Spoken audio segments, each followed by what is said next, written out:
Bonjour à tous!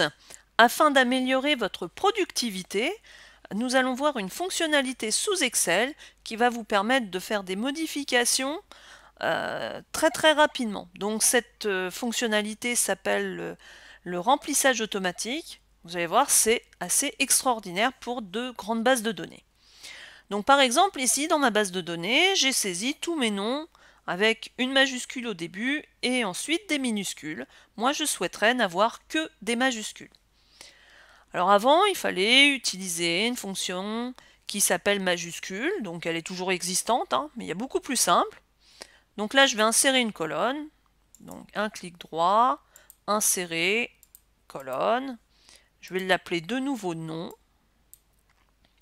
et je vais réécrire mon nom en majuscule. Alors pour le moment, il n'y a pas de changement. Je saisis le deuxième et vous voyez, mon remplissage automatique s'est fait tout seul.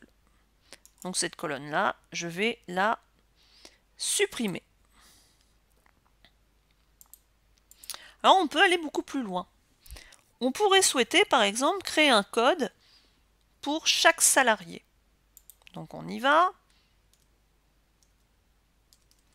Alors ce code, on va avoir par exemple les deux premières lettres du nom avec un tiret et la première lettre du prénom. Si on commence pareil à saisir le deuxième, eh bien vous voyez, nous avons aussi le remplissage automatique qui a fonctionné. Alors vous voyez, là ici on a un petit élément qui est apparu, donc option de remplissage instantané. On va aller dessus. Et vous voyez, on peut par exemple annuler le remplissage instantané. Donc on va l'annuler. Donc là, vous voyez, il n'y a plus rien. Moi, je voudrais que ça revienne à mon remplissage instantané. Donc je vais dans l'onglet, donc là ici à la base, je suis dans l'onglet Accueil. Je vais dans mon onglet Données et je choisis Remplissage instantané. On a aussi un autre élément qui est assez sympathique, c'est le fait de concaténer deux cellules. Par exemple, mon prénom et mon nom vont se retrouver dans la même cellule.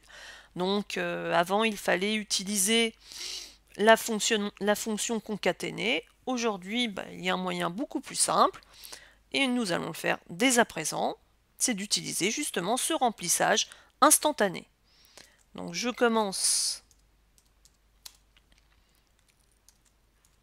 ma cellule et je commence à écrire mon premier prénom, nom.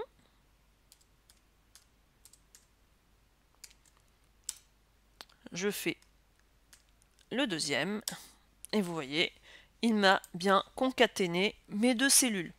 Donc vous voyez, c'est assez formidable comme fonctionnalité, ça permet de gagner en temps. Alors attention, parfois, selon où on se trouve, si là, je veux essayer de nouveau mon code,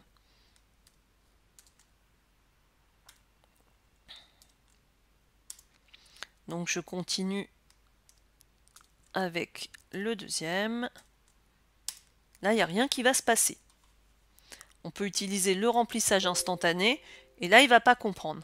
Parce qu'en fait, les cellules ne sont pas, ce ne sont pas les cellules qui sont juste avant, et là, votre système ne va pas comprendre ce qui se passe. Donc, faites bien attention aussi que vos cellules soient séparées en amont pour que, justement, votre logiciel puisse comprendre un petit peu ce qui se passe. Donc voilà pour ce petit tuto rapide, qui vous permettra, je suppose, à gagner en productivité. Je vous dis à bientôt pour un prochain tuto.